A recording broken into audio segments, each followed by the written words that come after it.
paano yung tunay na tikas? Kailangan ba mapera ka o attitude to? Attitude. Yeah. Attitude, Hindi pera. Kasi 100%. ang dami Yeah. Ito talaga, nung nagkaroon ako ng pera, nakilala ko tong ibang may mga pera. Doon ko na-discover, to. Hindi sila matikas. Pera lang ang meron pala to. Totoo. No? Yeah. Madami.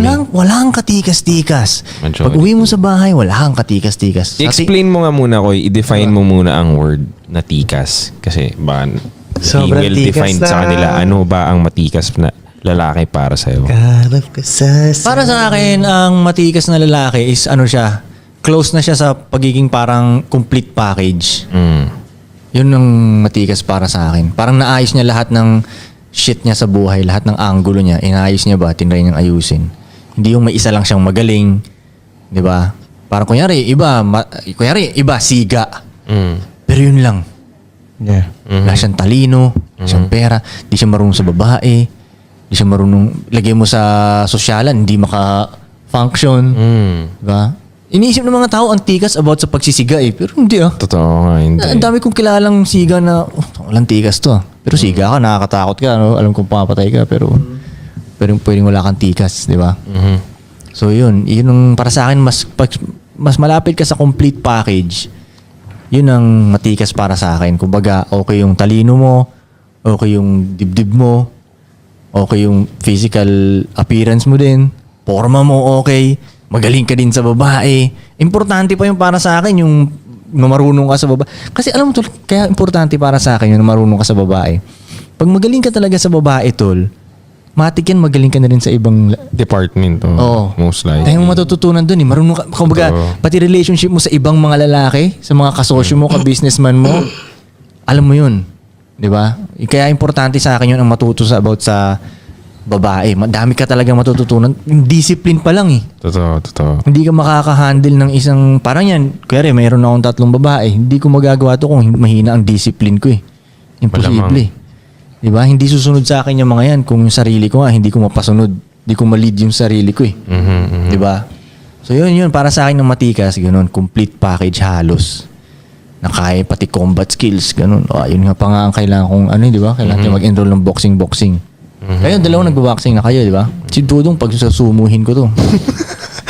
Jiu-jitsu na lang, Koy. Hanap ako ng sumo school. Koy, gusto ko jiu-jitsu. Jiu-jitsu, yan lang yan. Ay, Jeet Kondo. So yun ang, ano bang tanong? Yun lang. Kung kailangan ba mapera ka or attitude ng tikas. Oo, wala. Tol, So, attitude tangina. siya. Hindi ko lang sabihin kung sino. Meron akong kilalang gano'n na mapera siya. Pinag-usapan natin isang beses, mapera Okay. siya. Sinasabi mo, Koy, tinan mo yung lifestyle nito, pa ibang bansa siya. Oo, Tinitingnan ko, walang Walang katikas-tikas. katikas-tikas, totoo. Dami niyang pera talaga tol Marami siyang pera. Kaya niyang tumalon ng iba't ibang bansa. Pero kung titingnan mo, ayaw siyang maging ng mga ibang lalaki. Ayaw siyang idolin ng ibang lalaki. Yung mga walang babaeng nababaliw sa kanya. Walang katikas-tikas talaga. Pag nakita Una, mo, walang respect. Yung palang, walang respect yung mga tao. Pag walang respect sa'yo, paano ka matatawag na matikas? Wala. Hindi ka matatakot sa kanya Oo. Pag titignan mo siya, kaya kong gulpin to, kaya kong ganunin to Marami siyang pera. Lahat, Yan, tol. Yun yan. lang talaga ang meron siya. Karakter din, wala. Parang hindi pag tinignan mo, Hindi parang maayos hindi yung karakter, hindi niya kayang kumuha ng loob ng ganun lang. Mahina yung appeal niya, yung Hindi mo charisma. siya gugustuhin. Yung charisma niya, tol. Mahina yung charisma niya. Forma niya, whack. Di ba? Whack. Forma mo, wak. Oh. Bitch, wak. Yung hawi ng buhok niya, whack. Sagutin ko yun, Koy. Ano? Pinakamadaming example, madaming Pinoy na madaming pera, pero kung papansinin nyo, under sila sa asawa nila. Ayun. Yun, sagot yun. Isa pa yun. Pero sa mata nila, akala kasi nila cute yun na maging under ka sa asawa mo Akala kasi talaga nila cute yun. Kasi ang ginagawa ng ibang mga babae, gaganon yung ibang babae, di ba? Parang mapupuriin ka pa nga sa social media pag nagpakita ka ng ka-underan mo Pero ang alam mo, may paniniwala talaga ako, tol. Ako, hindi lang alam ng mga tao, napaka-godly kong tao. Hindi ako religious na tao, pero godly ako. Ako may paniniwala talaga ako na pag naging under ka sa babae, naiinis si God sa'yo yun, parang paparusahan ka niya Kaya pag titignan mo lahat ng under talaga, ang gulo ng mga shit nila talaga, isang daan. Magulo, di ba? Meron silang something na pwedeng mapera sila. Yeah. Pero may something na magulo dun sa kung anumang nila sa buhay nila, di ba? Kasi alam mo bakit ang explanation nun, kung bakit naiinis si God pag under ka. Kaya nga naiinis si God kay Adan eh. Kung, di ba? Kaya naiinis si God kay Adan. Kasi ang una niya sinabi talaga, ba't ka nakinig sa asawa mo? Hindi naman niya hindi niya sinabi, ba't mo kinain yung prutas?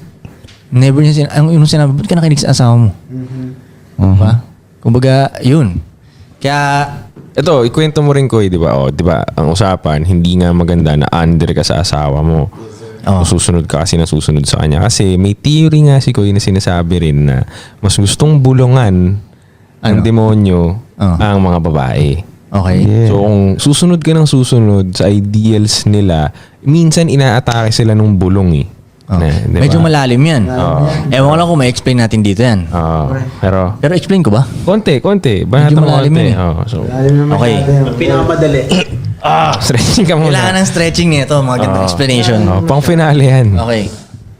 Ako talaga, naniniwala ako, since godly ako na tao, naniniwala talaga ako na ang paboritong bulungan ng demonyo ay ang babae. Kaya nga ang unang binulungan nung ahas dun sa story ang yun si Eva eh. Kasi ang anak talaga ni God yun, ang una niyang ginawa si Adan, di ba? Yun talaga siya yung son of God. Okay. Kaya kumbaga, alam kasi ng demonyo na ang kahinaan nating mga lalaki ay babae. Yes. So kung gusto niya tayong atakiin, hindi niya tayo ma-atake ng basta-basta lang. Anak tayo ni God eh. Mas matibay tayo eh. Dun siya sa Diba? weak point, syempre. Doon siya ngayon. Ano bang Sa kryptonite. sa kryptonite. Ano bang kryptonite ng lalaking to? Yung babae. So ngayon, una niyang bubulungan ngayon yung babae. Diba? Kaya nga minsan sinasabi ko sa mga babae na huwag kang maniniwala sa mga bulong-bulong ng demonyo sa'yo. Lahat ng mga naiisip mong negative na yan, hindi naman totoo. Bulong yan ng demonyo sa'yo. Minsan kasi ang babae may ganyan eh, may iisip silang ganyan. Hindi naman talaga totoo, tol. Doon ka naniniwala ko, gagi, bulong ng demonyo yan. Yan yung sinasabi sa'yo. Kunyari, hindi ka love ng daddy mo. Diba? Tinan mo yung daddy mo. Iba yung pinapansin ng Tangina mo, daddy. nahahalin tulad din ako. Diba? Iba yung pinapansin ng daddy mo. Hindi ka paborito ng daddy mo. Bubulungan nilang ganun. Para sa akin, yung mga bulong ng demonyo eh. Kasi bakit? Gusto ng demonyo, Breakdown kayo. maghiwalay kami. Gusto rin ng demonyo na hindi ako maging successful. Kasi ang lalaki na merong maayos talagang babae na talagang nakasupport yung babae niya sa kanya and everything, mas madaling magiging successful yung lalaking yun. Totoo. Diba? So ngayon, kung wala yung lalaking yun ng ganung klaseng babae, mas medyo mahihirapan siyang umangat ngayon. Tama. Diba? Kung gagawin ng demonyo na sakit sa ulo tong babaeng to, Babagsak siya. babagsak to si lalaki. Kaya nga babagsak yung babae ang empire. pinapadala sa mga empire eh, para sirain yung empire, di ba? Exactly. Padala Gusto ka mo manira sa ng empire? pelikula. Padala ka nito. Kahit sa pelikula, di ba? Padala ka ng babae. May babae na dumating sa story, Magulo na nagkagulo-gulo, story, di ba? magulo na. Kung isipin mo, tayo na kung hindi sumulpot sa story ito, okay lang ito mga. Totoo. Exactly. Madalas Okay nga lang ganun eh. lalaki. Usually nga, pinag-aawayan, babae. Oo. Diba? Babae ang ganun. punot dulo pag tinrace mo madalas. Kaya para sa akin yung paboritong bulungan ng demonyo ang babae. Kasi, ewan ko kung bakit. Pero, basta Kaya ganun huwag kang siguro. magpapa-under yun. Yung sinabi mong about evil ang mga mayayaman, yan ang isa sa mga na-realize ko lately. Lagi talagang iniisip ng mga, let's say, ng mga mahihirap na kalaban ang mga mayaman. Yep. Masama ang mga mayaman. Tayo nakita natin both sides eh. Pero ewan ko eh, parang hindi. Totoo. Lalo na nung nakalipat na ako dito, pag naglalakad ako, nag-good afternoon lahat sa akin. Good morning. Hi, neighbor. Sa hoods, hindi nagpapansinan eh. Di ba? Afternoon po. Magkatingin na lang sa hoods, tingin-tingin mo dyan. Oo nga, ano? Sungit. Oo, di ba? Kaya hindi ko mag-gets eh. Hindi, naiintindihan ko na pala. Mali, naiintindihan ko kung bakit nila iniisip na kupal ang mga mayaman. Kasi sa tingin ko lang ewan ko kung tama to.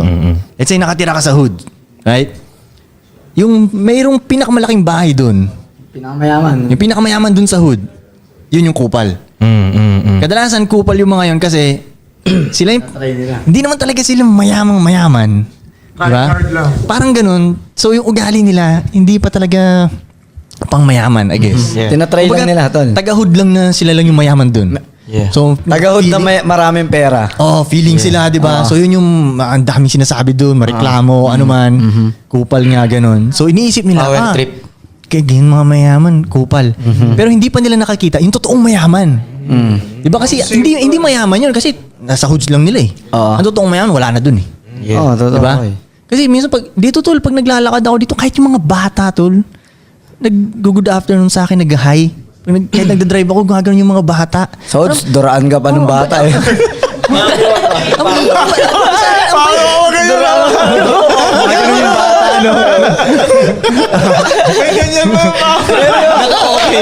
Okay.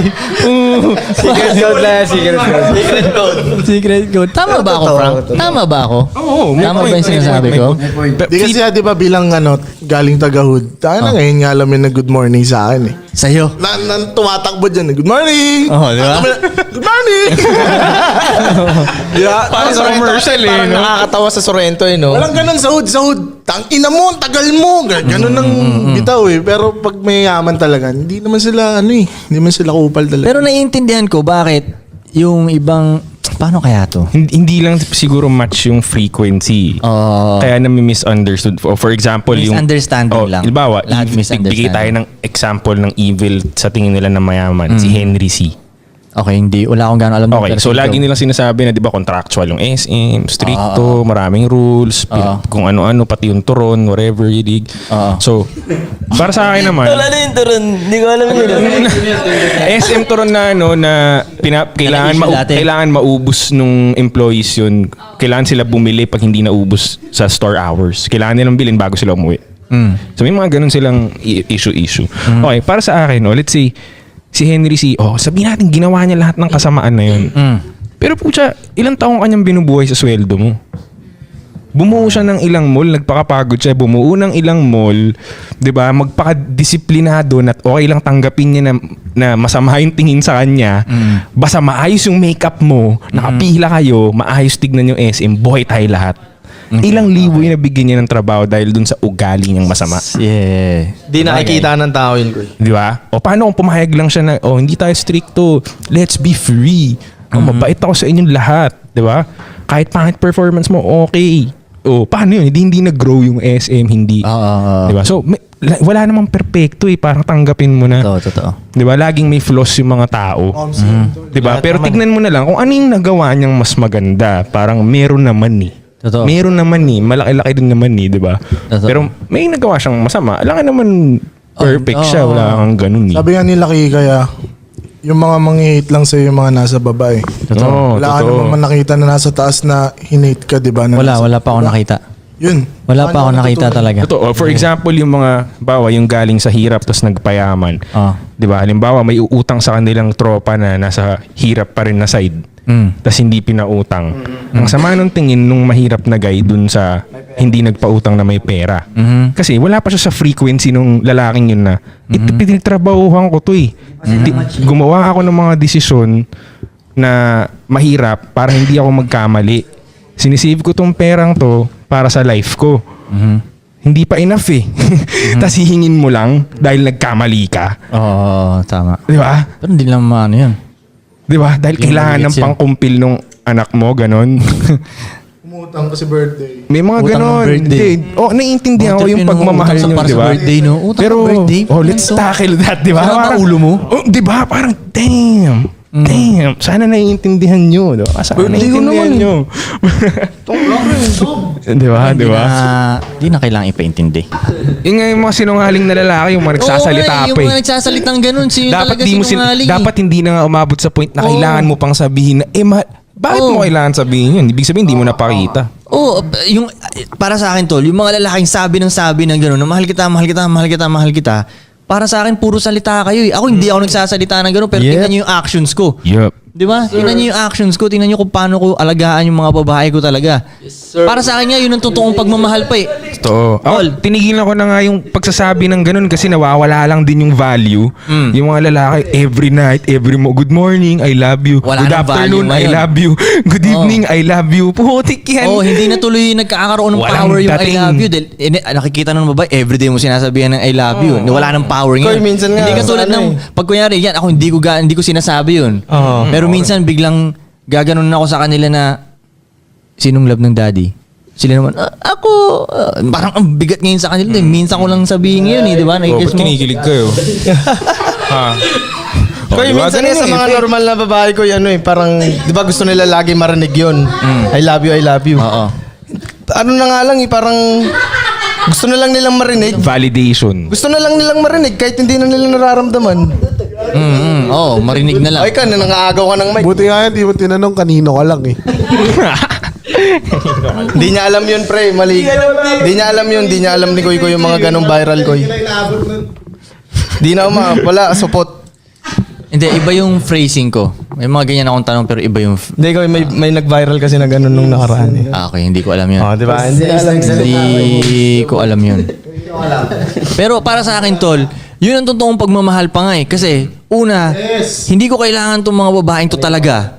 Real talk lang, makakarating pa rin ako kung saan ako dapat, makakarating pa rin ako kung saan ko gusto mapunta.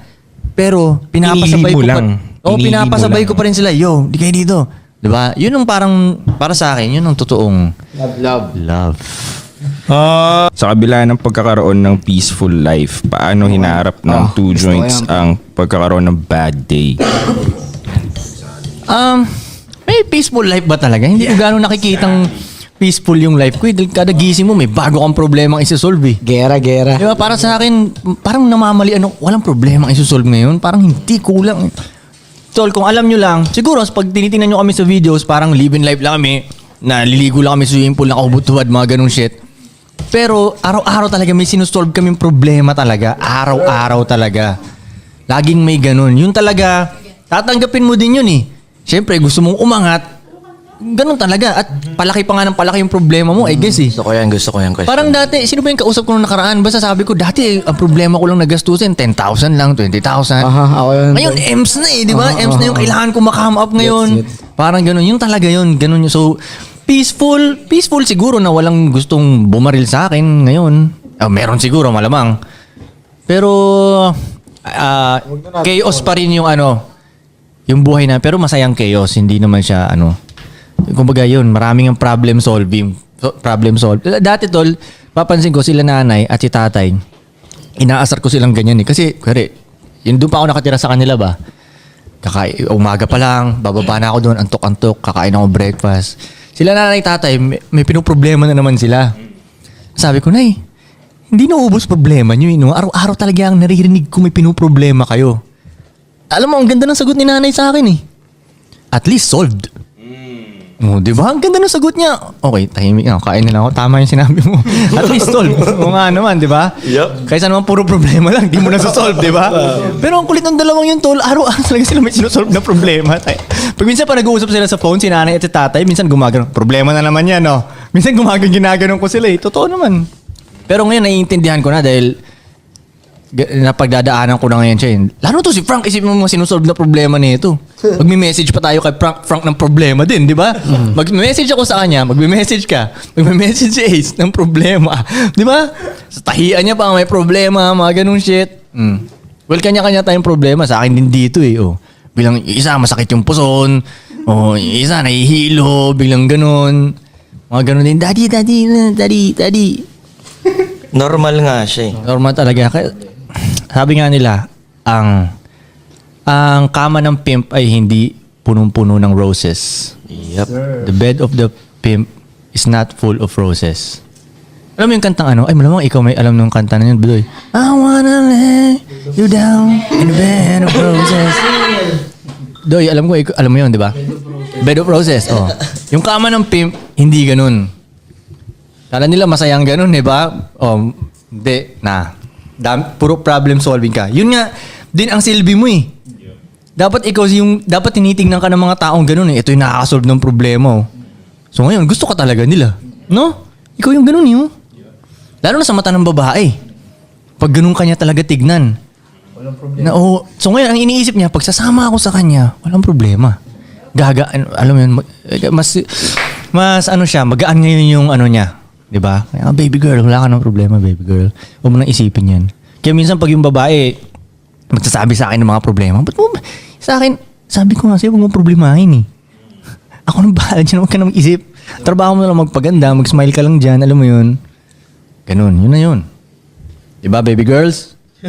Tsaka pag wala ka ng problema, ibig sabihin, patay ka na. Pre. Kaya nga rest in peace na eh, no? Di ba? Yun na nga yun eh.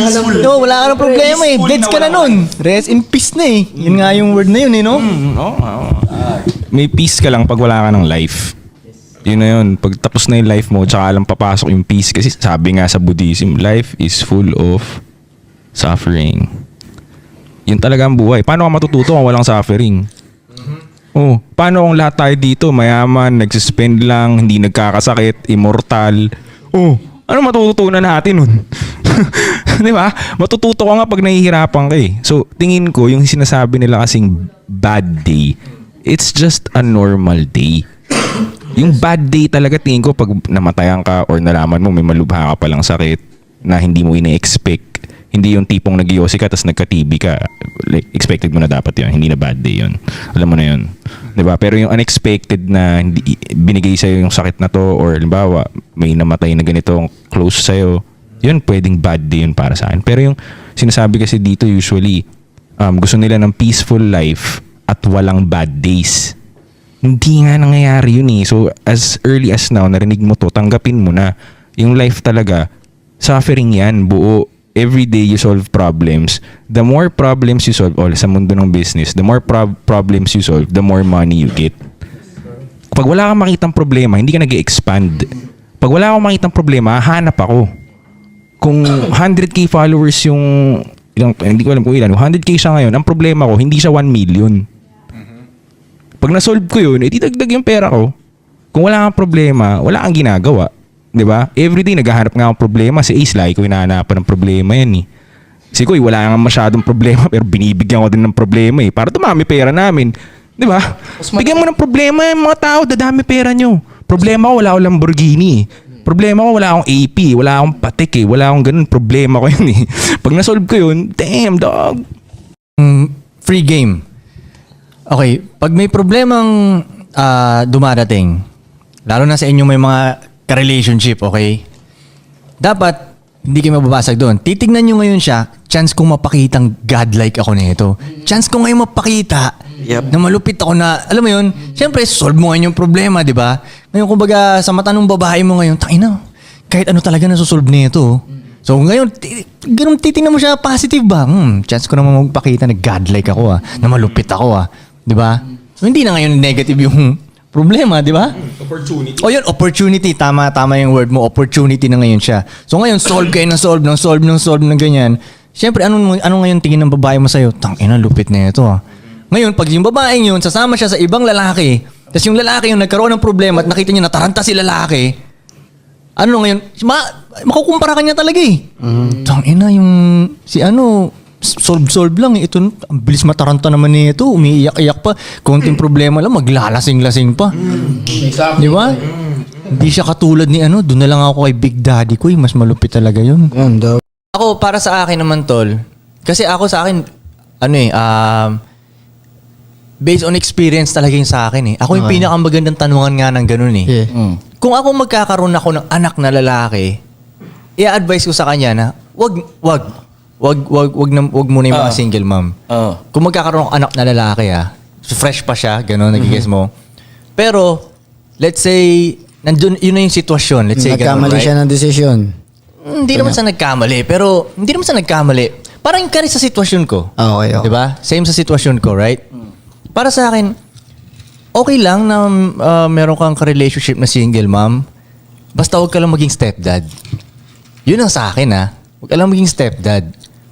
Tapos, tuturuan mo lang siya paano maging better na mother. Yun ang ginagawa ko. Yun ang para sa akin, yun ang the best move sa chessboard. Ganon. Huwag ka maging stepdad, turuan mo siya paano maging better na mother. Goods na ang lahat. Okay. Diba? Nai-guess mo? Gets ko. Parang hindi mo na rin na responsibility yung niya. Pero, i-guide mo lang yung babae. Basically, ang Para- responsibility ko talaga dun, yung babae. Yeah. Hindi yung dala niya. O hindi yung dala niya, yung babae. Pero dahil ako, responsibility ko yung babae, dahil tinuruan ko siya paano ang paano, magiging okay kung sino mang, yung kung ano man dalang bag niya. Gets. Nai-guess mo? So, walang talo sa, di ba? Kasi pag parang, para sa akin, kung nagpaka-stepdad ka, yun nga, parang ka naglaro ng game, tapos may nakasave na game doon, tapos kukontinue mo na lang. Nai-guess mo, tol, no?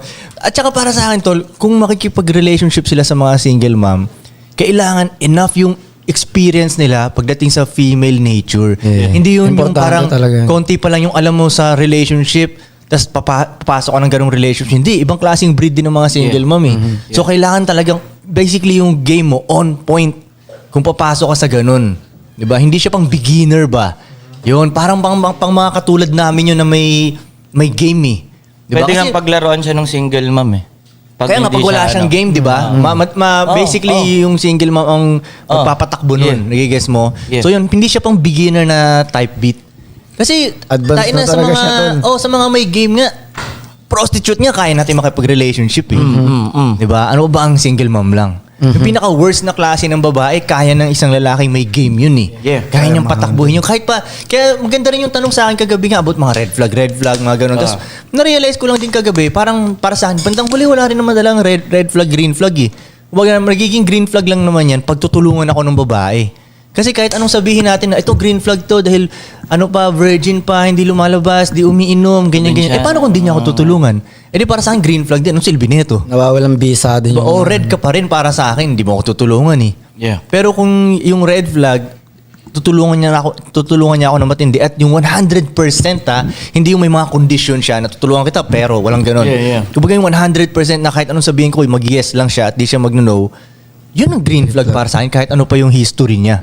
'Di ba? Parang gano'n. Wag na lang siguro iiwasan ko na lang siguro yung mga talagang crazy na klase na magdadala yung alam mo yun yung may mental ano na sila. Yun na lang ang iiwasan ko siguro. Pero the rest, goods lang hanggang tutulungan mo ako mag 100% ka. Kasi yung tipong ako yung sa klaseng ako na klaseng lalaki ba. Minsan feeling ko ginawa ako para dun sa mga Sa mga babaeng what, oy? ano bang word? Sa mga babaeng hindi kayang i-handle ng iba. Yeah, parang gano'n. Na yung mga babaeng yun, pag nilagyan mo ng weak na lalaki, kakainin ng buhay yung Mababaliw yung lalaki. Masisira yung buhay ng weak ng lalaki na yun. Yes mo. Yun, yung mga babaeng yun, kailangan nila talaga ng strong na leadership eh. No, ganun na bawal. Tungguin mo, boom. Doon lang magpa-function sila. Yun ang ano ko doon Yun ang take ko ngayon. So, naklaro kong yun ang best answer ko sana na naisip ko kasi hindi ko nasagot kagabi. It's all good. Pag napanood nyo yun, sa mapanood nyo to, magigets na yung sinabi kong yun. Mga diskarte, kung saan ka mapapakain. Yes. Kung sino magpapakain sa'yo. Kasi may ibang tao na ilagay mo sa diskarte, hindi talaga sila pang ganun eh. Diploma mo na lang yan. Diba? Nag-guess mo naman. Yung iba naman, itry mo sa mundo, ilagay mo sa mundo ng diplomahan, tapos, hindi siya umuubra dun. Talagang pang-diskartehan siya. Ako, habang tumatagal to, naiisip ko talaga na may mga taong panggantuhan at may pangganyanan. No, parang Hindi mo mapipilit.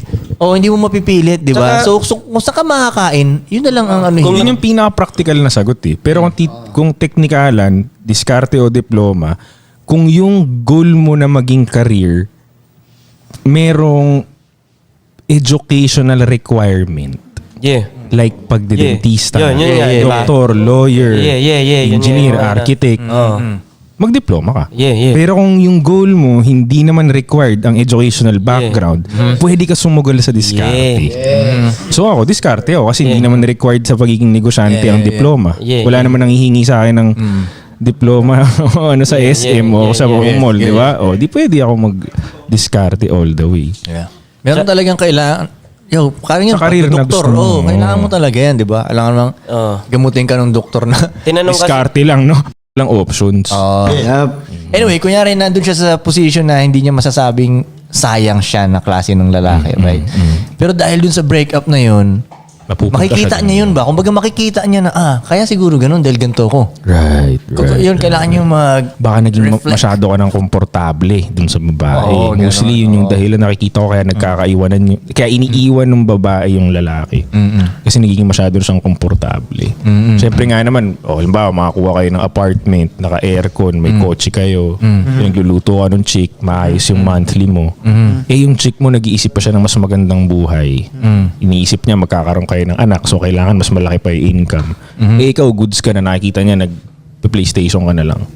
Goods ka na sa income niya. Doon siya naumpisa mag-dry sa tingin ko eh. Kasi hindi mo na nililive yung purpose mo as a man eh. Yeah. Komportable ka na eh. May chick ka na sa bahay, kumakain ka ng okay, naka-aircon ka, good yung income mo para sa inyong dalawa, tumigil ka na. Kaya nga Dun sa sa studies talaga tol, proven na maraming tumataba pag nasa relationship na sila. Exactly. Kasi komportable na sila eh.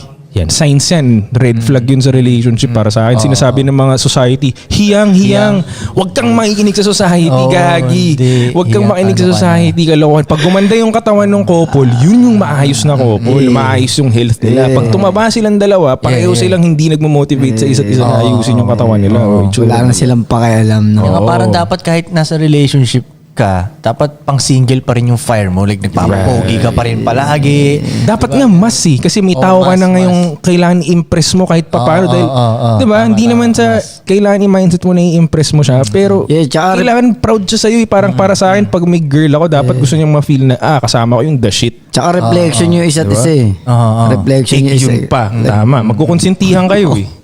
Tangin nagugustuhin mo ba yung babae mo, di ba? Walang disiplina, tapos kukonsenti ka rin niya, di ba? Kasi sa ating mga lalaki rin, tol, once na, isipin mo, lahat na yun na yung ginugol ng lalaki. Ano. Magka-girl ka, komportabling pamumuhay, Tama. may pagkain, Kotse. may TV, may kotse, may bahay. Yep. Lahat yun na nga Aircon yung ka. ginugol. Kaya pag nalagay ka doon, boom, ang pinakakalabang, naging successful ka nga, pero ito na yung kalaban na darating, yung comfort. Correct. Kailangan mo yung labanan yun. Yep. Diba? Kasi yun na yun eh. Parang end goal na siya. Isipin mo, may Hindi tayo nakasex ka na pwede- everyday. Hindi tayo pwede maging komportable. Oo, kaya Tol, may makulit tayo. Hindi tayo makakagawa ng mga dope shit. no?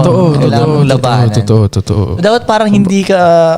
Paano mo lalabanan? Pumunta ka sa mga mas mahal na or like makisalamuha ka sa mas malulupit Sa mga na ibang tao. level na tao na, di ba? Oo. Sabi nga nila Upgrade lang din naman talaga tayo. Tama.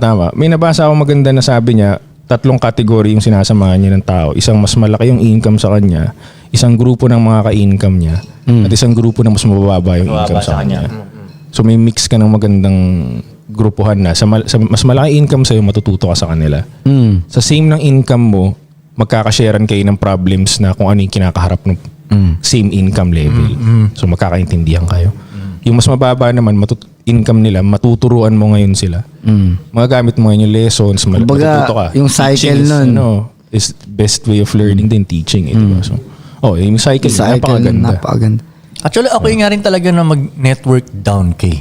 Oo naman. Okay lang. Oo Iniisip naman. ng iba, kailangan network up lang palagi. Hindi Minsan kailangan mo rin mag-network down dahil... Pambalance Mga- pa rin. Balance pa rin talaga. Parang kunyari, let's say okay, kaibiganin ko itong mga billionaires dito, right? Pero kaibiganin ko rin yung mga security guard. Right. Kasi right. kailangan mo din sila sa access. Di ba? Sa lahat. Pag kailangan mo sa panahon na yun, di ba? Yun. Parang pag sa mga club, tutupayan mo doon yung bouncers. Oh, Sabihin hindi. mo kano karami, kaya sobrang dami mong tropang bouncers. Siyempre, taga-iba't ibang city yan. Kasi mapaaway ka sa isang gantong lugar, nandun yung kilala mong bouncer. Right. Matik, yan may bouncer akong tropa dito, di ba? Yun, maraming Advantage. Meron, saan ko ba narinig yung kwento na yun na kaibigan niya, saan ko bang kwento yun? Nakakaibigan niya yung mga nagtatrabaho sa McDo, mga ganun. So pag nagda-drive-thru siya, lagi siyang may libreng fries, mga ganun. O mga, yun ang mga ng network down, kailangan mo rin yun. Hindi laging up.